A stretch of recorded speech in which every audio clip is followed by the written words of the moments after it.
It is another opportunity for us to be together. Hello, ladies and gentlemen. Welcome to yet another edition of your discursive, informative program. It is Global Insight on For You Media Africa. We still continue to talk what is making headline news across the globe, which is the 2024 presidential elections in the United States of America. The United States of America decided on Tuesday, November 5th, 2024, bringing back the Republican candidate Donald Trump to the White House. The elections, which have been termed historic in the politics of the USA or in Western politics, actually saw Trump garnering over 277 votes of the Electoral College, defeating his main challenger, Kamala Harris, the front runner of the Democratic Party. Trump's win was made possible by his stance on domestic issues, according to a report. However, the impact of such a win goes beyond the United States of America. Thus, on today's episode of Global Insight, we focus on the global implications of Donald Trump's victory, with particular zoom on the wars in the Middle East and Eastern Europe, and of course looking at tension high with China, among other factors that await the leadership of Donald Trump occupying the baton of command of one of the world's most very instrumental nation. So the world is watching with caution, seeing to what extent the new leadership of the United States of America will implement or the policies that will be put in place that can bring about resolve to some of the global challenges, why not domestic challenges of the United States of America. This is Global Insight.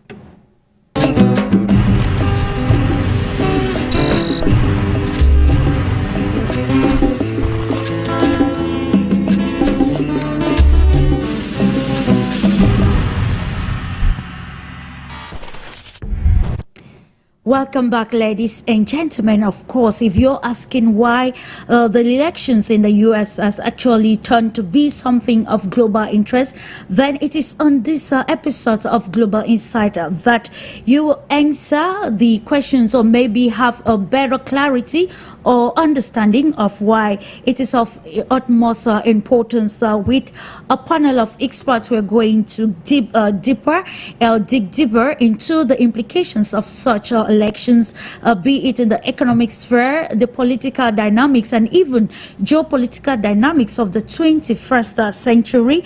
And I will take you straight away to the United States of America, where we're being joined by two gentlemen from Arizona. We're being joined by Otto Mobley, a journalist historian who doubles as the IEC Lawyers Guild Observer. Welcome to Global Insiders Day, Otto Mobley. Glad to join your audience and you today. And thank you for joining us to dissect the event that happened from the 5th of November 2024 pertaining the elections in the United States of America. We stay in the USA this time around in Washington, D.C. with Achille Eke, who is expert in corporate finance, CEO of the Washington Valuation Group. Just to note that he was actually directly involved in the election process there in the United States of America, precisely in Leesburg, and of course getting first-hand information and how everything unfolded there in the U.S. So welcome to today's program, Achille Eke. Thank you so much, Clarice, for the invitation. Always a pleasure to be part of your show. It's the greatest show that I know so far. And really, the election was very, very intense here. So many people showed up. It was a lot of, the turnout was excellent. And I, as a registered Democrat, was also part of the organization. But This is my card, for example. This is my card that shows you Okay. that I'm a registered Democrat in the city of Leesburg, Virginia.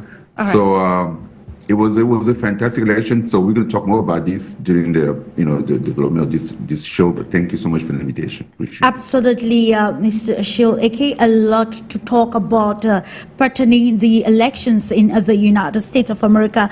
Just to note that subsequently we'll be joined by Steve Gill, a political commentator and also a journalist who will be joining us from Nashville, still in the from the United States of America, and Yulia Berg, political scientist, founder Global Expert Club, will be joining us from Moscow in Russia. We go to the preliminaries with you, Ashil Eke. Let's first of all start by understanding the USA's electoral system and its importance, of course, in keeping the country's democracy alive. Right. So the U.S. electoral system is it's a system that's been designed on purpose after the Civil War. So that it is important for the world to understand the system and why it has been put in place since the country came into existence.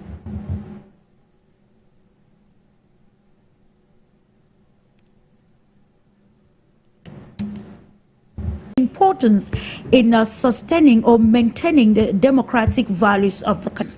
Sure, sir. Yes. Sure. Thank you. Excellent. All right. So the presidential election process is very simple. Well, it's complex, but same time it's simple.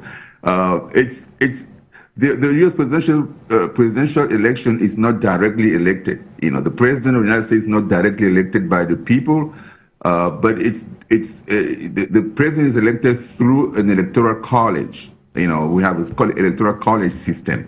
So how does it operate? The electoral college consists of about 538 electors, with each state allocated a number of electors equal to its number of senators. Usually about 2 senators per state, and a representative in Congress. The Congress is located in Washington, D.C., and so we also have the way of choosing the electors. In most states, the candidate who wins the plurality of the vote, in the state's popular vote, receives all of that state's electoral vote. We only have an exception, which is Maine and Nebraska, who use proportional system. So in all other states, they use the winner-take-all system, meaning if you win the majority of the popular vote, then you get all the electors in your state. Okay. And then winning the presidency, to win the presidency, a candidate must win the majority of electoral votes, at least 270 out of 538 to become president. So if no candidate reaches, this threshold, the election is decided by the House of Representatives. Sure. And so we also have a popular vote, against the electoral vote, meaning, while voters cast ballots, for their preferred candidates, they are technically voting for a slate of electors that have been pledged, to that candidate. So these electors, they can cast their votes for presidents. Okay. And the system can also result in a situation where a candidate wins the popular vote or wins the electoral college, but loses the national popular vote. And we've seen that situation in 2000 and 2016. 2000, I think it was Bush, and then 2016, that was Trump. So, and the American system also has a president that serves for 4-year term and can be re-elected once for a maximum of 2 consecutive terms. Okay. Now, that's the general view of the election. So if you want me, I can stop here, but if you want me to go further, I can go further. Let's come to unfortunately, we lost him again. but of course we are going to come back to understanding the reasons as to how the Democrat lost it in 2024 and giving room to the Republican candidate, the China, and also look at the position of Trump when it as far as NATO is concerned and the global European Union bloc as a whole. So those are some of the peculiar things that the world is watching to see how the leadership of Donald Trump will handle this very complex global landscape. Just been informed again that our guest back, and time for us to go to meet Otto Mobley with the questions of the key points which characterize the 2024 election atmosphere in the United States of America that led to the defeat of the Democrats and of taking them out of the race, and maybe who are no longer going to occupy the White House. Well, again, thank you, Clarice, for the invitation. The election system in the United States is very complicated. It is not a simple system at all because it was developed with an attempt and an idea of exclusion. We have a republic in the United States. It is not a democracy. It is often called a democracy, and we have a Democratic Party. We also have a Republican Party. But our system of government in the U.S. is a republic, which means, and which was set up to essentially give a ruling class the ability to overturn or override or essentially intercede and decide who is going to be the winner of particularly the chief executive, the president of the United States. But it also works throughout the system and structure through the Supreme Court and also through the Congress when it comes down to the final word on what is going to occupy what office. There is always a superseding system when you have a republic, and that's what we have here in the United States. It's a republic. So it was set up initially because women did not have the right to vote.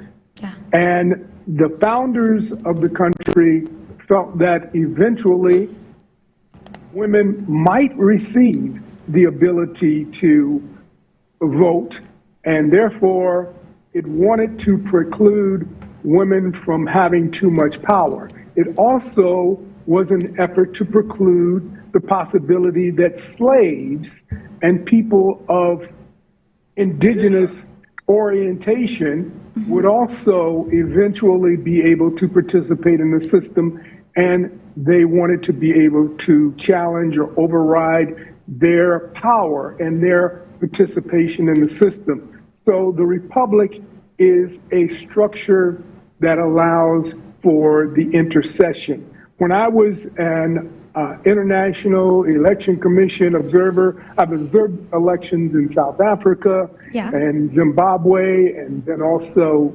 Nicaragua.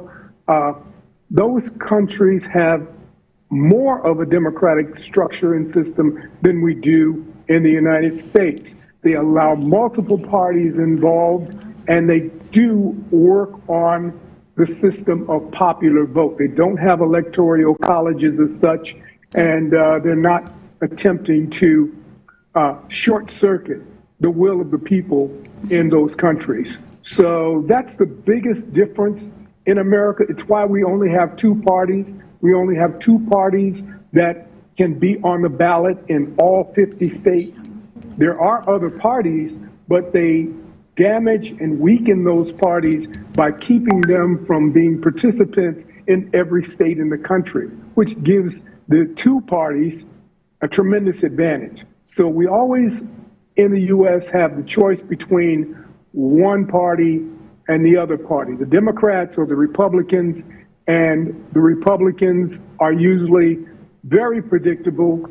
Democrats are also very predictable, but there are some unique differences in this particular outcome in this particular election, and we can get in those as we move further in the program. And I'll flip it back to you, Clarice. Okay, thank you so much. And when we look at the debate across the globe as to how or why Trump emerged victorious in these very historic elections, we see many people saying because he capitalized on domestic issues, and this actually gave him, an added advantage over the main challenger, Kamala Harris, and that is where we want to look at this at this moment with you, Ashileke. These domestic issues, what are these domestic issues, and then maybe what strategies can the leadership of Trump use to bring back the lost glories of the United States of America, because many citizens have been disgruntled lately as to how dying the economy is, particularly under the leadership of Joe Biden. Right. So I think the reason Trump won was also because of several issues that are important to Americans today. The first issue that voters prioritized was democracy. Concerns about the state of the democracy were paramount for many voters. Approximately 35% of voters identified democracy as a primary concern, reflecting, widespread apprehension about its perceived threats. Yeah. This issue was especially important to voters of Kamala Harris, who emphasized safeguarding democratic institutions as a priority. The economy is second. The economy was another top priority for voters, with about 31% of voters that are citing it as the crucial issue, right? So economic concerns that includes inflation, job security, and overall financial well-being, were identified as some of the concern that most people have. Donald Trump was viewed as viewed by many as better equipped, to handle these economic issues, which bolstered his appeal among most of many voters. So abortion also was another important issue. It's a social issue, very important, that emerged, particularly among women voters. It was the top concern for about 14% of the electorate overall. And so the Supreme Court's decision to overturn Roe v. Wade back in 2022 heightened the importance of that issue, and then so many people who support Harris voted for. I mean, they had that issue really in mind as well. Okay. And also the fourth issue was immigration, right? So although immigration was not a dominant issue this year, it remained a critical issue for many voters, particularly in voters that are supporting Trumps in rural countries, in rural America in general. So the approximately 11% of those voters considered immigration as a top priority, and Trump campaign also focused heavily on immigration policies of the Biden administration, okay, promising stricter border controls and deportation. So those are the things that are critical to voters that allowed Mr. Trump to be able to win this election. Hopefully in the next 4 years, you'll be able to bring a solution to most of these problems, internal problems particularly. And we welcome you, Julia Burke, a political scientist and founder of Global Expert Club, to the program, of course, channeling this question to you. Looking at the election phases past, and we have already seen seen reactions from global leaders, and today we want to particularize on the global implications of Trump's election to the White House. Let's focus on what the spokesperson of Russian Foreign Ministry in the person of Maria Zakharova highlighted prior to the election data in the United States of America, where she said there are a lot of internal divisions in the U.S., and it will take the leader, whosoever be, to solve some of these divisions, especially along the political lines, in order to fix the U.S. first before extending to the global arena. So, what impetus do you think the new Trump can bring to the maybe political, social, economic status quo of the country to ensure that he makes America great again? If I will reiterate his mantra. From the Russian perspective, of course, not too much is expected in terms of radical changes of the course. Yeah. Yet we do understand that Trump's foreign policy would be way different from the foreign policy that the Democrats had. Absolutely. And his focus on domestic issues was very much clear in his political campaign, but we also do understand that there are groups of interests and various kinds of elite groups that would not allow for that, as they still have their businesses ongoing, they still have their own modus operandi, and all of the presidents have to deal with it in one way or another. So despite of the declarations and many points made during the campaign, we are not expecting radical changes, even though there definitely will be major differences in the policy that Trump is to be carrying out. Another thing that is very important to highlight in terms of Trump himself is that, yes, we're talking about some kind of a Trump version 2.0.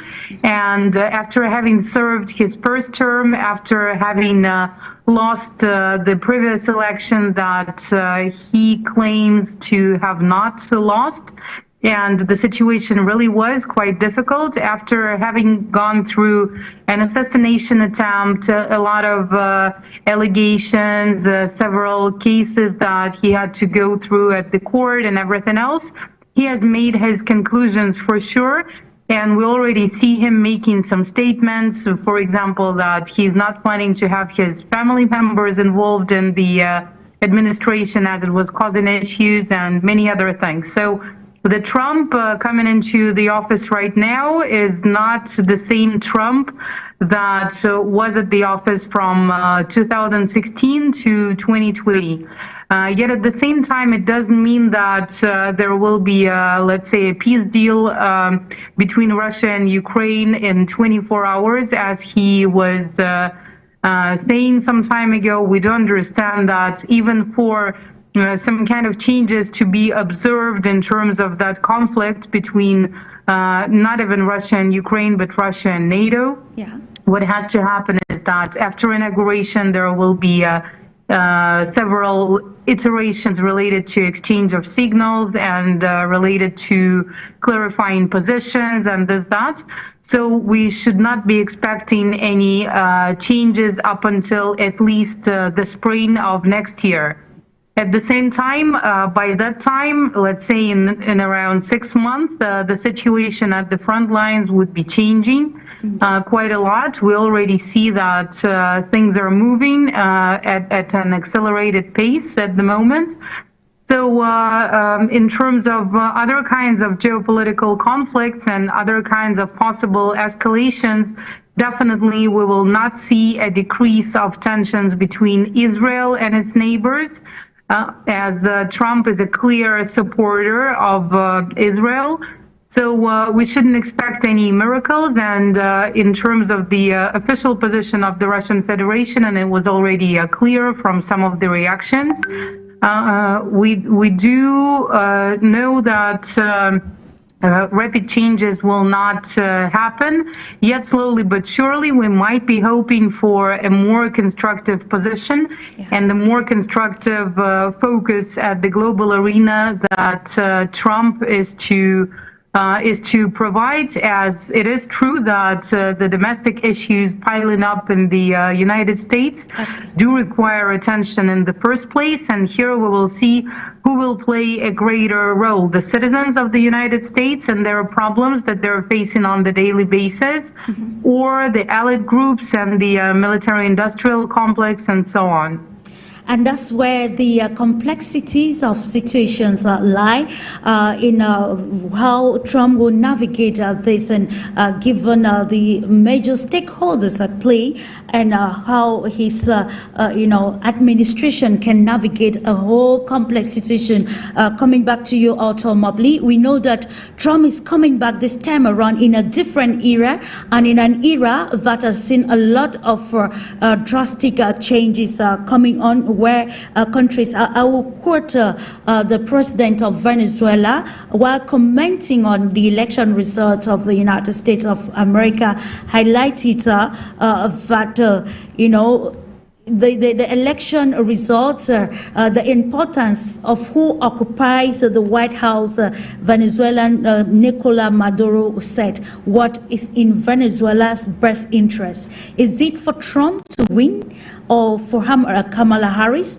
And he actually continued by saying, whoever wins, what is in the interest of Venezuela or even Latin America is for the people to have their own part, not depend on anyone. And when you look at deep into this message, you understand the narratives occupying the global world this time around, the quest for sovereignty, and be it along political, social, and economic lines. So what can we make of such a statement, and bringing now the policies or foreign policies of Trump in navigating the complex global dynamic that has seen a whole lot of shifts, countries bringing new alliances? That in and of itself is the key question that all of the world needs to be asking. Yeah. How does this election affect you? How does it affect you in Africa? How does it affect you in Moscow? How does it affect you in Europe and Latin America, et cetera, et cetera? But also very important is how does it affect us here in the U.S.? Absolutely. And the fact of the matter is the election between the Republicans and the Democrats are made to have minimal effect, minimal impact on anything, because the design is structured to enhance and support what corporations want, what kinds of outcomes they want. And corporations have projections and bottom lines. And those bottom lines usually go out 5 years, 7 years. They have to be able to anticipate what is going to happen. They can't have large swings in political adventure from one candidate to the other. They have to have stability. They have to have predictability. So this is why the Republic and the Republican system works so well for the U.S. It works for corporations. We have an aspect of funding for political campaigns that was precipitated by a proposition that was put into effect. It's called Citizens United. And what it essentially does is it gives corporations an unlimited advantage of being able to pour money into these campaigns. Both parties, Republican and Democrat, raise billions of dollars each to spend on really mesmerizing and advertising their positions to the American public. And basically, it was a combination of creating fears and then creating solutions for those fears. Trump was very adroit at what he did this time around, and was able to really get out a message at the grassroots level through immense just budgeting and spending on advertising because of Citizens United. So it's about a manipulation. It's almost like a psyop.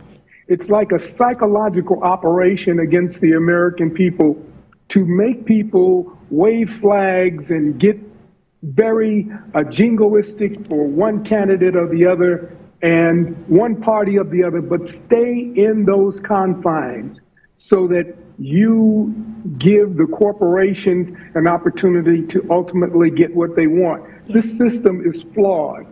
There are some efforts, Trump campaign this year, because he is talking about disrupting that very system, and we can get back to that, but it has an impact on what happens in Africa, what happens in Asia, what happens in Latin America, around the world.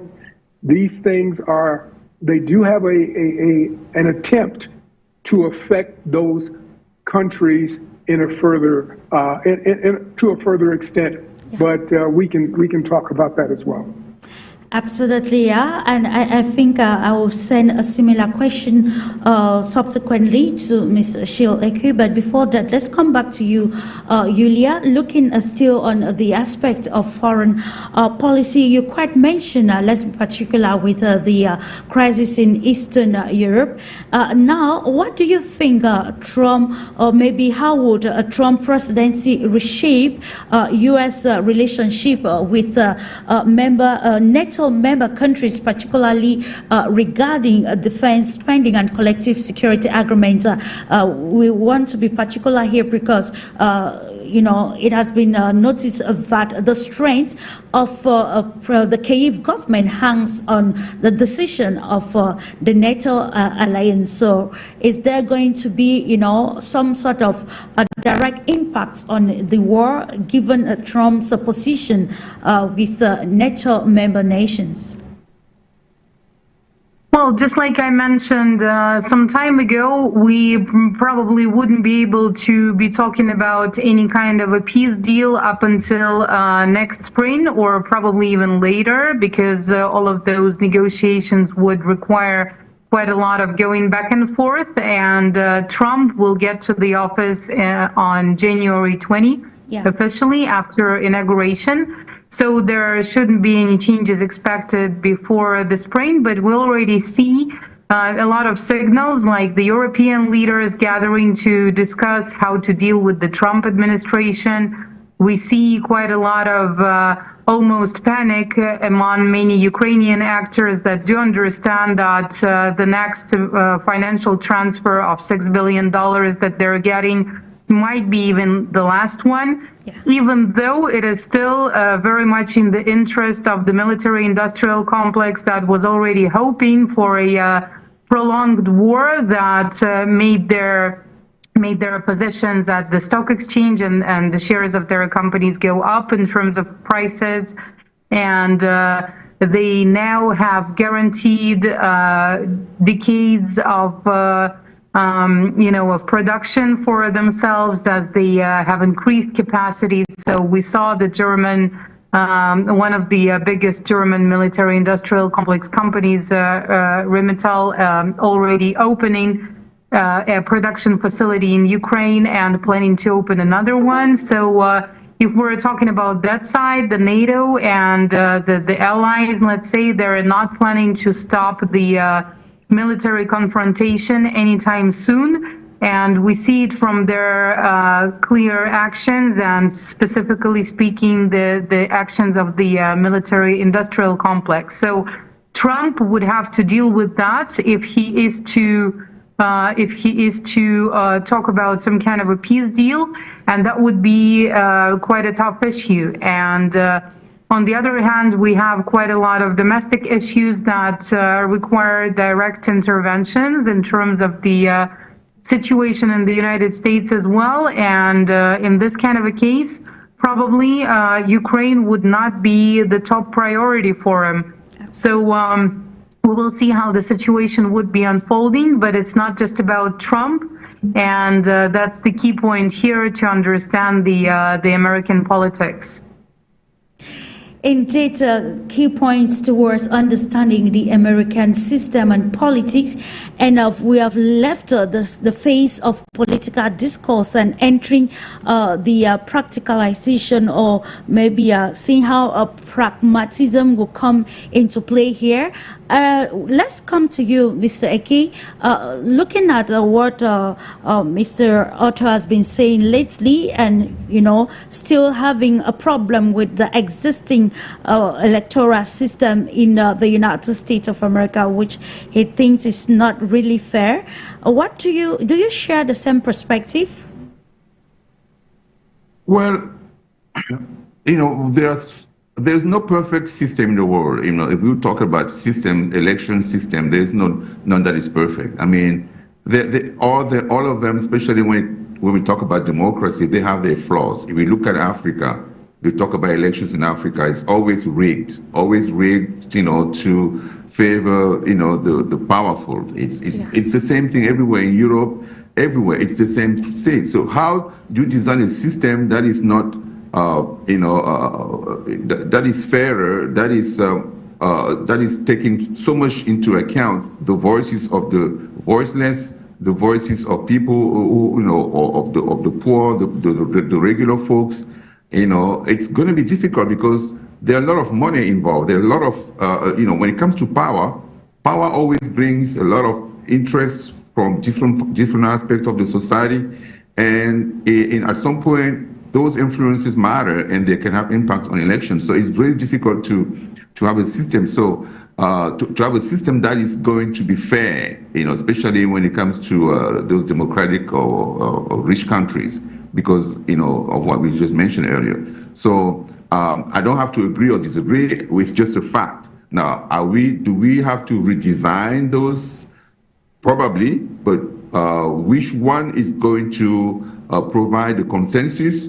We don't know yet. So it is something that is going to be hard to do. I don't know if Mr. Mobley is suggesting to redo another electoral system in America. If that's the case, you can probably make some suggestion on that. But for me, all I see is that this system has been around for about 200 years, over 200 years. And so it's probably not the best, but it's probably the longest, the one that has sustained, the longest in the Western Hemisphere. So so that's my view on that. But I don't know what Mr. Mobley wanted to suggest. Maybe he have a suggestion to make. So let's see. Just to add to what you have just said, according to one U.S. citizen who was actually still commenting on the system, actually said there are already some sort of separatist groups existing in the country, and should the U.S. electoral system, maybe change, it can, spiral the situation, particularly when the minority a party or community feel like their voices are not heard, and it can bring about discord or division in the country. So right now, it's still in the same perspective with you, Otto Mobley. When you look at the media landscape and how we actually covered these very historical elections, 2024 in the United States of America, you saw some media houses saying, instead of hope, the election of Trump has created more fear than hope in the hearts of many Americans. So how can we actually understand this, the stakes, the domestic stakes involved in the United States of America, and do you think Trump poses more of a threat to its own people because he seems to be hailed by others as a leader who is more patriotic and puts the interest of America first? The lure of Donald Trump has principally been because he offers a safe space and a safe shield for white supremacy. His entire program of thought and for his proposals as well are to protect white fragility, white privilege, white supremacy in the United States. That is not something that is debatable among particularly African Americans and Latinos or Hispanic Americans. We understand that it is to create that dominance. Right now in the US, you're finding that those elements that came out on January 6th after Trump had sent a mob essentially to the White House to overturn an election that didn't go his way, those groups that went to the Capitol have fortified and resurged their efforts so that they could come back. They're ecstatic about him being elected. So we're looking at a very difficult time over the next 4 years for Black people, brown people in the U.S., because we are now going to be subject to there's a plan by the Heritage Foundation called the 2025 plan. And in that plan, it outlines a structure for deportation, for rolling back educational efforts to diversify education. It is talking about banning books.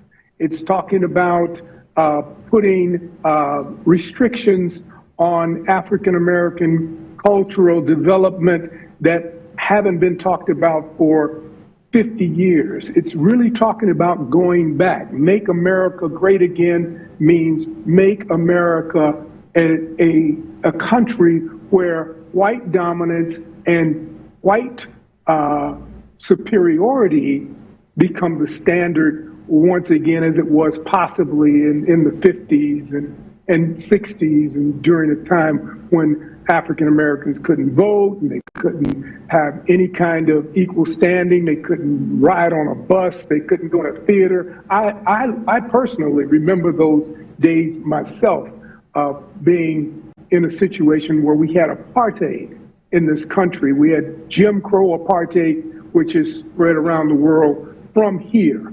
One of the things that I like about South Africa is that it took the American Constitution and it rewrote it and improved it. Something that, Achille mentioned that, the American system has been here and prominent for 200 years, but it's been prominent and dominant because of force, by the force, again, of white supremacy. White supremacy was in control. African Americans didn't even get voting rights until 1965.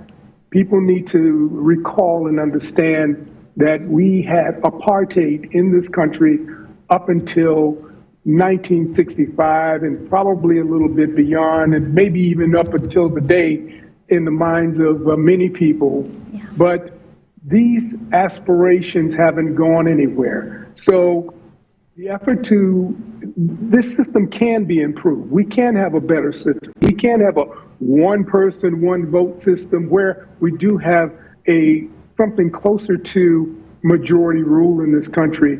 And South Africa has proven that with the rewrite of the U.S. Constitution. So democracy can be, or at least a system of government can be perfected to a point where it helps most people most of the time. And that's something that I think all of us can aspire to, not where you have an elite group of rich people at the top who are dominant and who get their will and get their way every time there's an election or election cycle.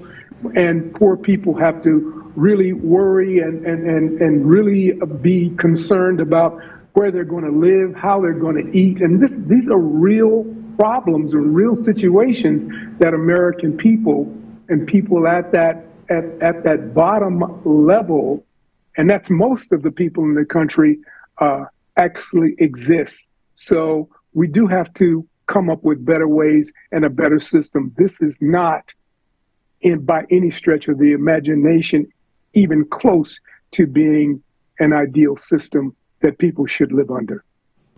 Thank you so much. And this brings us to the realities of the contemporary society. With you, Yulia, you quite mentioned this maybe in another term. Let's look at the role of the collective West and how Trump's ideology, if actually the opinion proposed by Otto Mobley is the ideal America, make America great philosophy of Donald Trump. How does this actually bring more complexities to the global fight to ensure that there is, we live from the unipolar to a more practical multipolar world, and bringing down the U.S. hegemony in every aspect of it? What is likely to happen here is that Trump might get America into a certain kind of a trap. Because on the one hand, the agenda that was to a great extent promoted by the Democrats was quite a new and unclear agenda in terms of the fact that the society that they were trying to create with the entire gender variety and many other things that are, let's say, anti-conservative. So there is no precedent, there is no stable model of that that could be used as a reference. While what Trump is talking about, made America great again, is very much clear. It's all about going back to the traditional or conservative agenda based on religion, family values, working hard and making a living, and all of those things. So Trump, in the first place, is a businessman, right? And this is what he's been talking about, to step away from the entire neoliberal agenda and to go back to the model that has proven its efficiency in the United States. So on the one hand, it's very much clear, while at the same time what the Democrats were advocating for is still a bit hard to imagine in terms of being a functional model for society.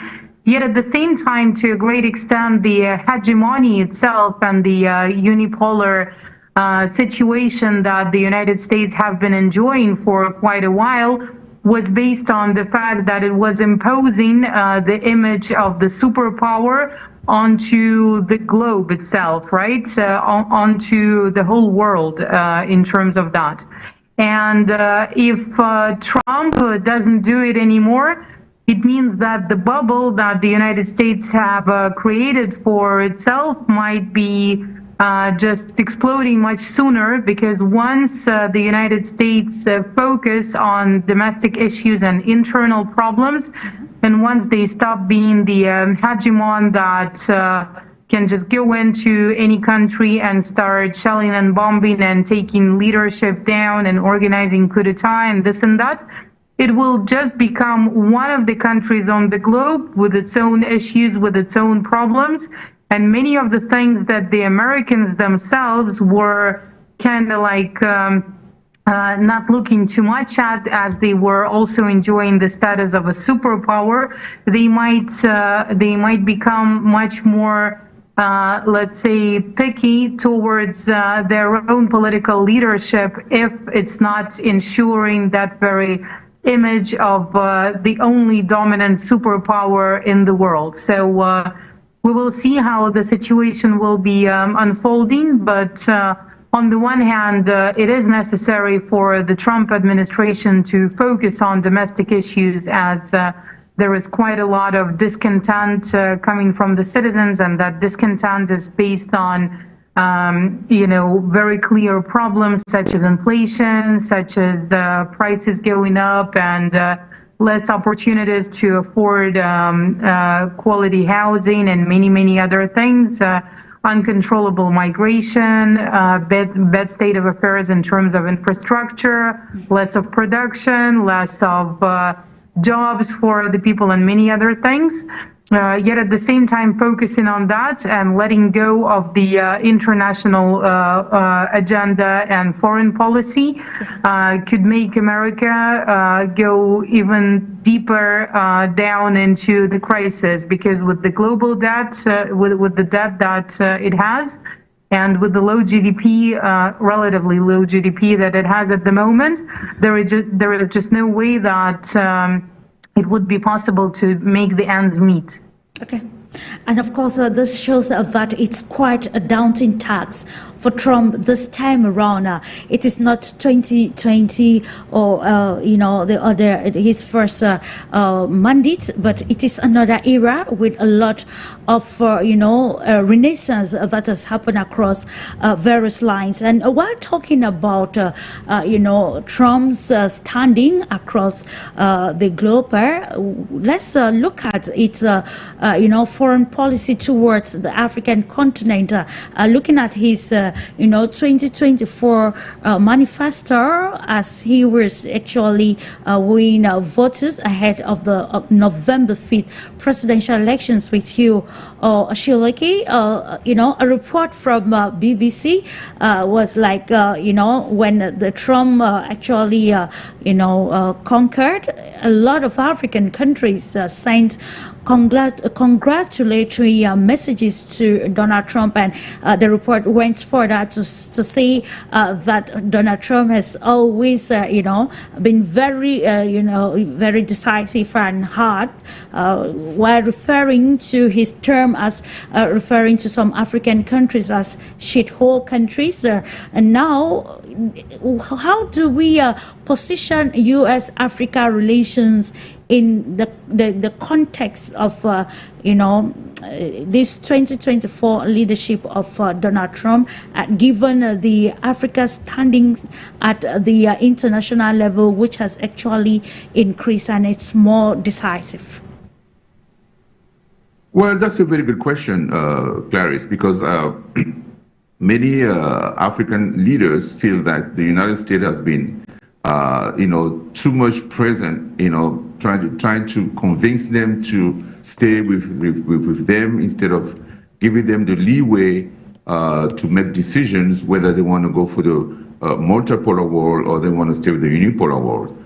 So I think Trump, by coming in and focusing more on making America great again, focusing on the domestic agenda, is going to give a lot of breathing room for African leaders. I think that's the reason why they are very happy. I mean, some of them are happy that Trump is back in power, because it's going to give them some kind of leeway. We're not going to see too many of this, this ballet of diplomats all the time coming to Africa all the time, trying to, persuade African leaders to stay, with the West. I think it's going to dwindle a little bit. The pressure is going to dwindle. Trump is going to focus more on domestic agenda, trying to figure out how to run the country, how to solve domestic issues, especially his voters. And so African can use the opportunity to join the BRICS and then you take advantage of the global economy, the global the multipolar system that is being put in place, through the BRICS, and that will give them more leeways to make decisions that are favorable to the continent. But that is if they're really interested in doing that, because we still have some leaders who are really, they don't care. They're just people who are there just to be there. They don't care about the continent, and that's bad for the continent. So those leaders should be thrown out of the leadership in their countries, and allow the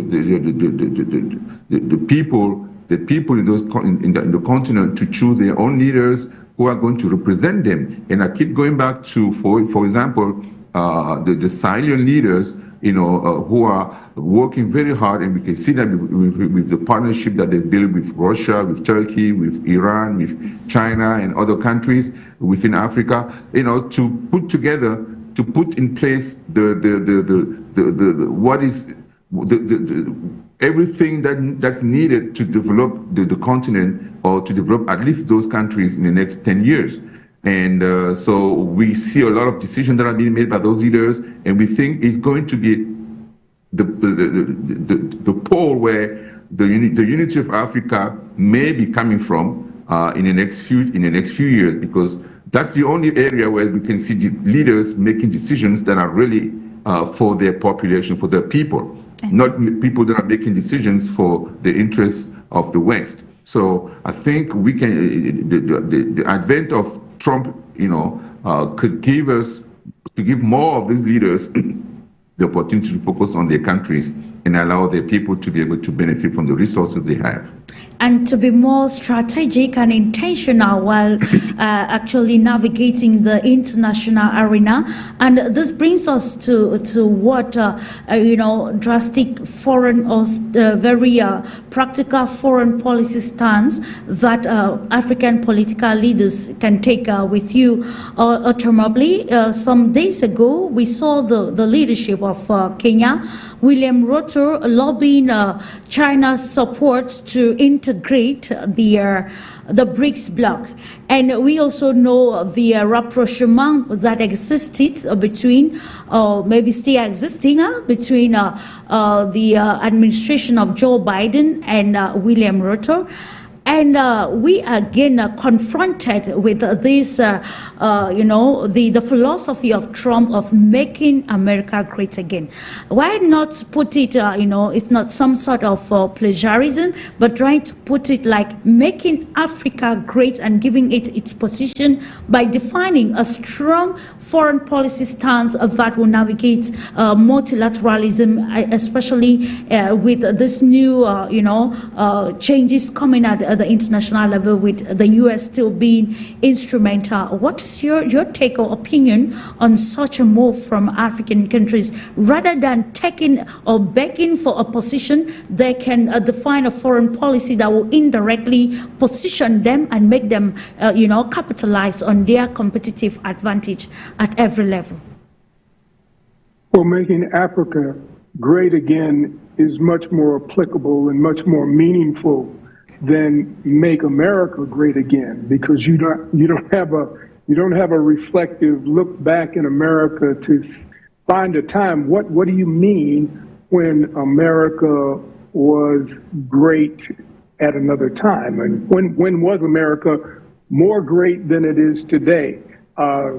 We can have that debate all day long, but Africa did have a unity movement, and Africa still must try to reach back and make Africa great again. I think that the movement of Patrice Lumumba and Kwame Nkrumah and Sankara and people like Gaddafi had wonderful ideas about uniting the African continent into one country. At that point, Africa will be able to negotiate with China or the US or Russia from a position of strength and from a position of advantage and power. Ruto in Kenya negotiating with China is like a mosquito negotiating with an elephant about where it can bite and suck some blood. It's not even a practical concept or construct to even begin from. But Africa does have certainly some decisions to make on its own. Mm-hmm. But again, back to the American example and what this election will mean. I'm glad you dropped the decorum and said shithole nations, as that reference came out of Donald Trump's mouth concerning and describing Africa today as he sees it and as he feels. But that's how a lot of corporate executives in America feel about Africa, is that Africa is nothing. It is it's only a place to steal from. It's only a place to pillage and to continue to loot, because it has a colonial system that's been in place for 150 years and therefore has no redeeming value and will have no redeeming value until it sees itself as a power and as a structure that says Africa is one nation, one structure, one continent, and it comes from that standpoint as it negotiates with the rest of the world. Otherwise, it's very hopeless for Africa. And I see no future for Africa under the current structure of its multi-country situation. But we've had that discussion, and we can save that for another time. Donald Trump, as a business person, and I don't consider him a successful business person because he's never run a successful business. From day one, he received money from his father, $400 million, giving that money at the age of about 20 or so, and he immediately went out and bankrupted himself and really squandered those funds, and has been squandering every economic business opportunity that he's had since. He, all the way up until just to this presidency, which I think is probably his most shrewd and highly accomplished effort, is to become president twice in this situation and actually conning the American public into voting for him as he's just done. But he is going to continue to service the corporate community. They are going to be able to deal with him because they know that they can control him. They can manipulate him, as they would have manipulated Kamala Harris as well, to do what they need in order to keep stability, to keep projectability and predictability being the buzzwords for their successful movement. They want the wars. They want to be able to use pandemics and world health as a vehicle for them to fund and revitalize themselves. Anyone that doesn't think that they made trillions of dollars from the pandemic and from wars, these blood-sucking companies are the reason that we have people like Donald Trump who we stick out front and say, you're in charge of this, and we know what you're going to do, and we understand where the borders are, where the boundaries are, where the bumpers are, so to speak. All right. So this predictability is what they want, and it's what they've gotten out of Donald Trump. Thank you. Just to note that in our subsequent programs, we are going to come detailing as to how the African continent can navigate this changing time. While we are, keeping that for another day, we continue to look at one major stake, which, according to some pundits, is one aspect that made Kamala Harris not to conquer, and that is the crisis in the Middle East. I would love to channel this question to you, dear Yulia. How do you think, given Trump's position with Israel, how do you think he can navigate the situation in the Middle East, which has become very dire at this particular moment?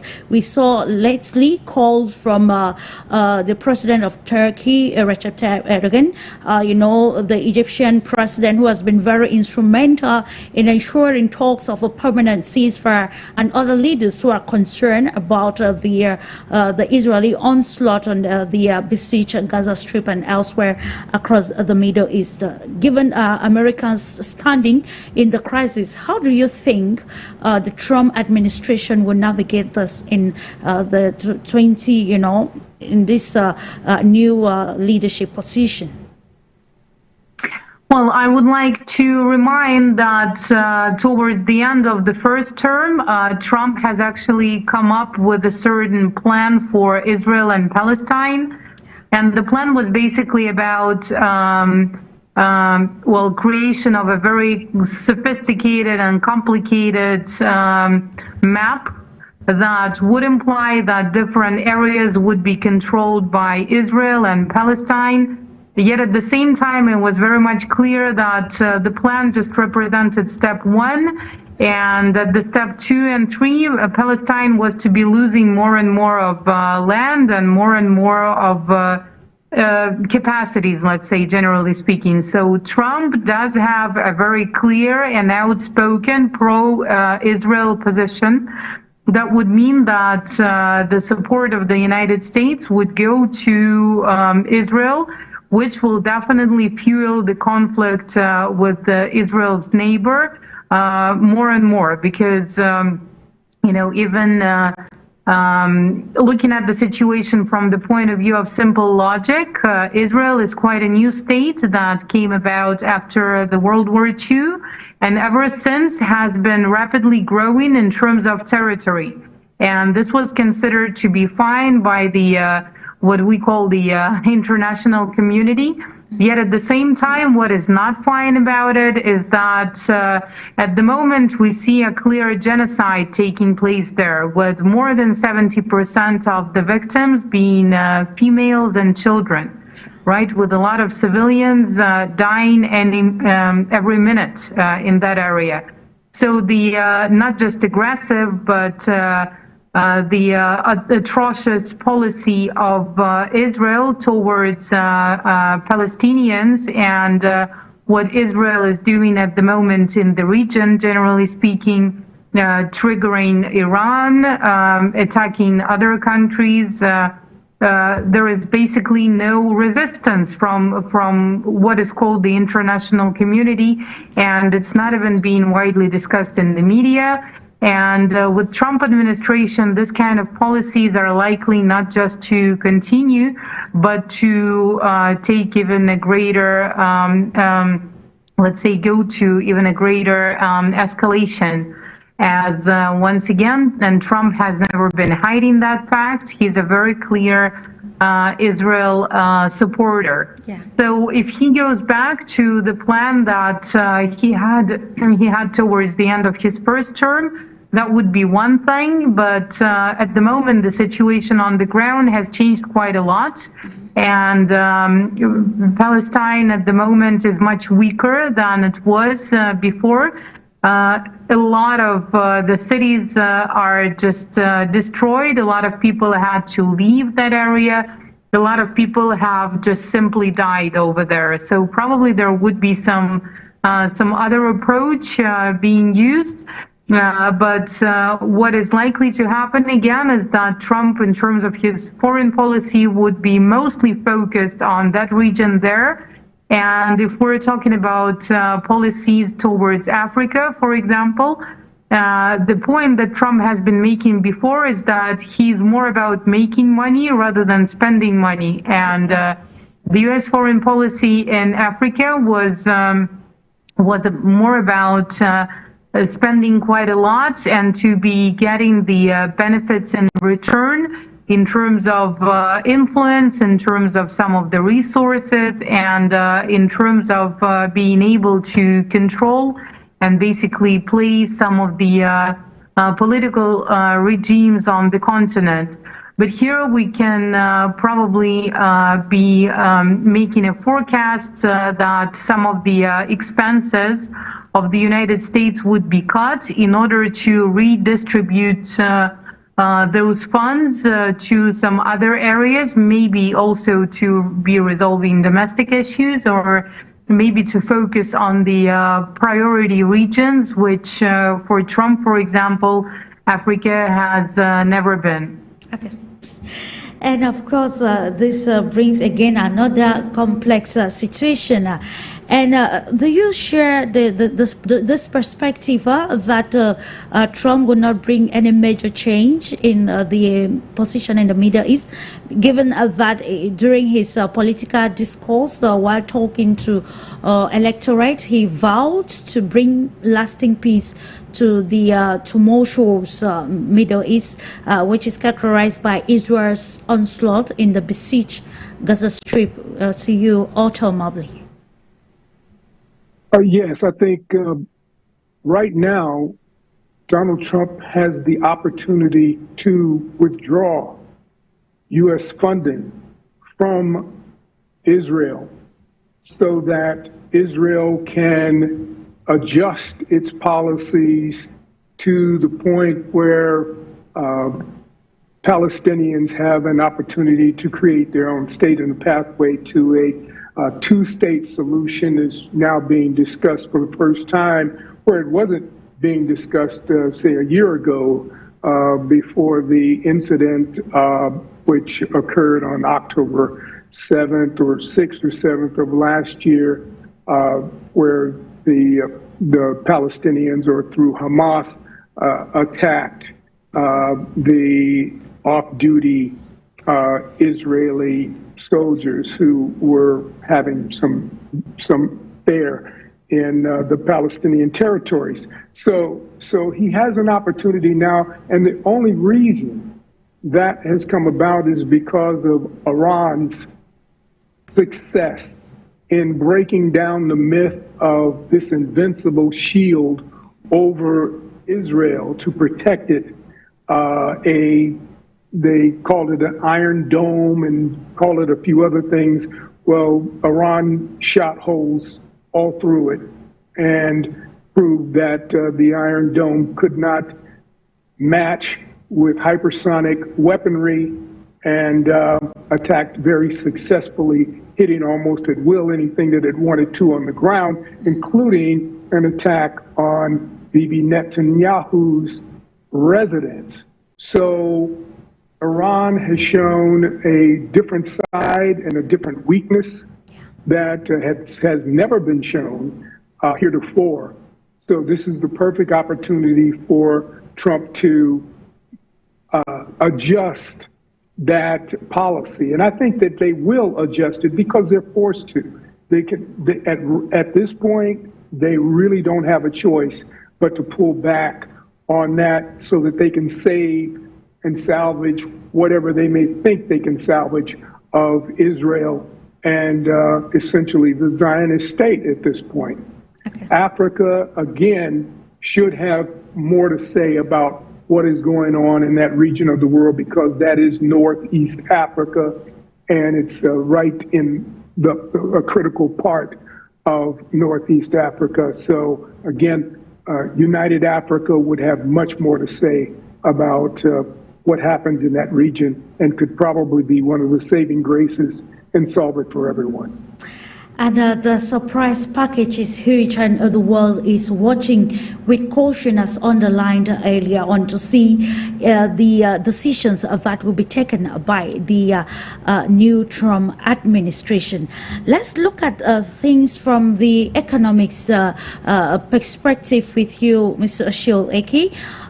When it comes to the global economy, the U.S. actually plays a vital role, and if Trump should choose the path of peace, while leaders were reacting to his election victory or win, I will quote the Prime Minister of Hungary in the person of Viktor Orban, who actually resonated some words saying Trump will choose the path of peace, and what the path of peace by the end of the year, the Western world would be in a majority of pro-peace forces and defeat the pro-war forces. There is a huge opportunity for this to happen now, and if it does, the economy could take off. So we're looking at some sort of economic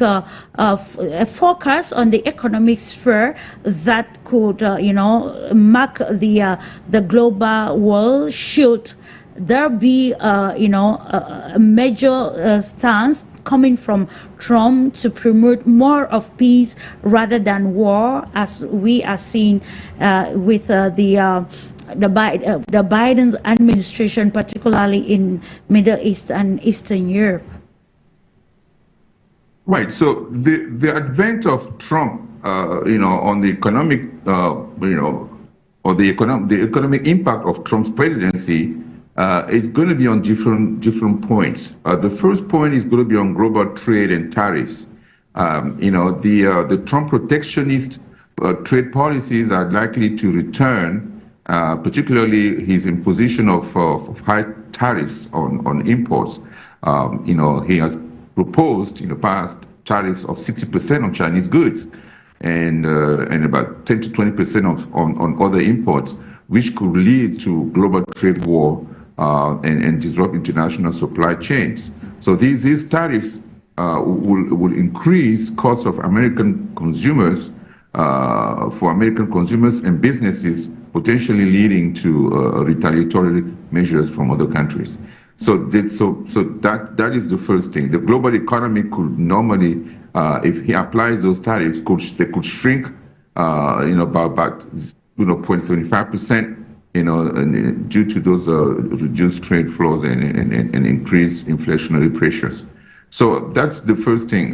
So on the emerging market, countries like China, Indonesia, India, Brazil, they could see their domestic product, their GDP reduced due to decrease in demands for their products, for their exports, and especially higher import cost.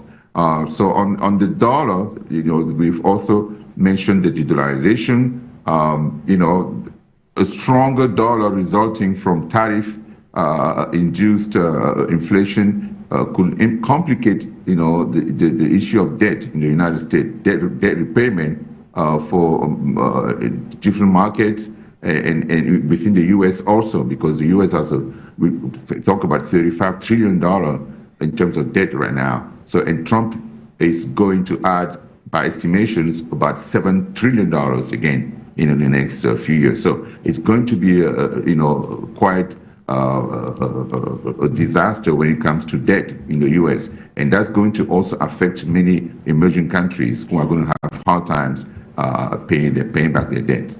On the relation with China, which is the biggest issue for Trump, it's going to be those trade wars that he's going to generate, he's going to create, are going to increase a lot of tension and confrontation with China. And then we think this is going to result in cost of goods going up in the U.S., and it's not going to ease the situation for the people. It's going to increase the situation for the people. So he has to be very careful about making the decisions to impose tariffs on China and other countries, because that could backfire very badly.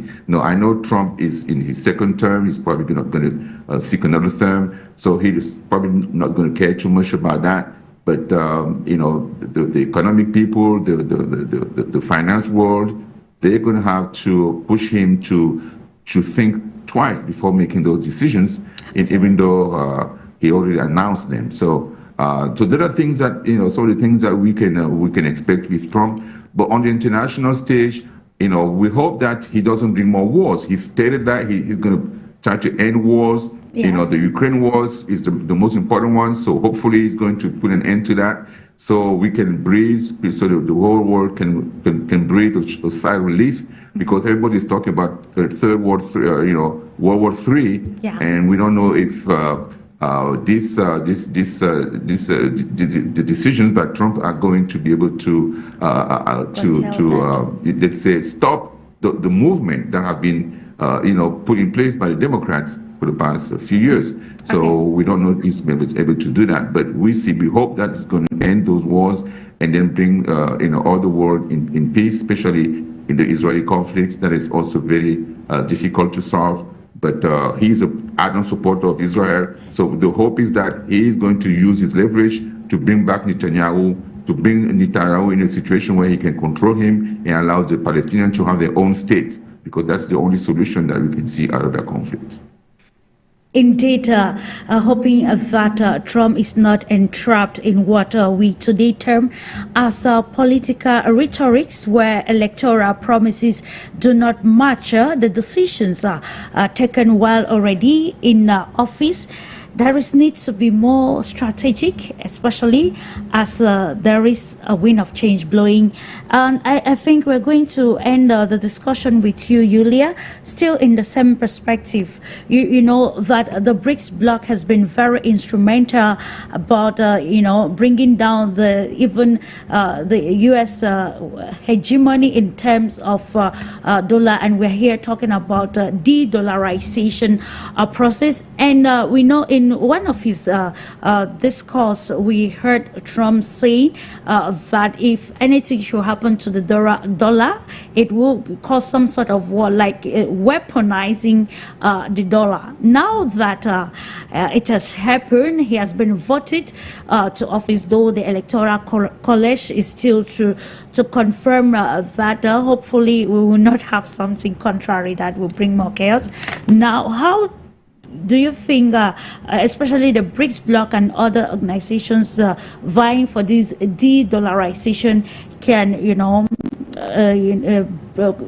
position themselves and see that the U.S. does not weaponize the dollar and bring about more economic, misery across the global world, because it affects every country directly or indirectly?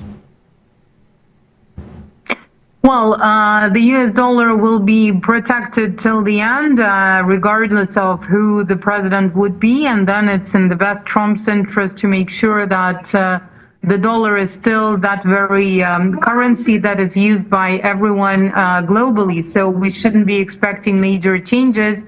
And then Trump would be likely to be taken out or taken down or assassinated if he has something against it. And we have already seen quite a lot of attacks on him. And by this, I mean the legal ones and the physical ones. So probably Trump, sorry to say that, but probably Trump would die way before the US dollar would. Absolutely, and that is actually the position of many pundits trying to understand. You may want to comment something, just 1 minute on that, ultimately, before we culminate. Yes, well, I think that Trump really has no choice but to focus on domestic issues, and I think that he will concentrate much more on domestic issues this time around. The tariffs with China are certainly problematic, almost impossible, because China really kicked his butt last time he tried that, and so he just didn't make out that well. But we have people in the U.S. who are living in cartons, cardboard boxes along highways and roads because they can't find affordable housing. There are major problems here in the U.S. People are having tremendous food insecurity issues. Farmers are having the same problems. We have to really, really focus domestically on some of these challenges, and you pull back and you claw back funds from these wars as a basis for bringing those dollars back stateside. That's what the public wants. That's what the public voted for. That's what Trump even ran on. Kamala Harris lost this election because she did not run on those basic practical issues. So I think that Trump has no choice but to really try to be a domestic president. And I look for that to happen, at least for the first 2 years, and not so much of an effort to try and be hegemonic and dominate the rest of the world. I think he will cut back on that activity. Okay, thank you. Mr. Ake, you wanted to say something before we go? No, I think his comments made me laugh, but I think it's indicative of where we are nowadays in the politics in the United States. We have to focus locally on things that matter to us, even though we still have an eye on the world. But it's important that we fix the issues, because this country is going through so much tensions. And this is where we can't really read our politics nowadays. We can't understand the politics. People are pretending things are okay, but they're not. So it always comes out during the election day. So Thank you. Absolutely, and of course, it is imperative to fix the house before building Right. elsewhere, so that it can always be in place. Just to note, ladies and gentlemen, we have come to the end of today's edition of Global Insight, and this is a very topic which is vital that we are going to bring it subsequently, still on this platform, Global Insider, continuing to look at various aspects of military security posture of the United States under Donald Trump, and every other aspect. This will be discussed on Saturday, 2 p.m. GMT. So take the rendezvous already with us, and we take this opportunity to extend immense gratitude to our guest for this day, for elucidating more and bringing deeper and clearer understanding into the stakes, political stakes in the United States of America, and how the U.S. standing in the world can mar the situation back at home. And also thank you, dear Yulia, for your insight of perspectives patterning a very important aspect that align with the presidency of the United States of America. And it is on that note, ladies and gentlemen, without forgetting to salute the technical crew for ensuring that the program was a success. We draw the curtains into today's edition of Global Insight, but don't go away. Keep watching programs on For You Media Africa, bearing in mind that it is another view of the world. Bye-bye.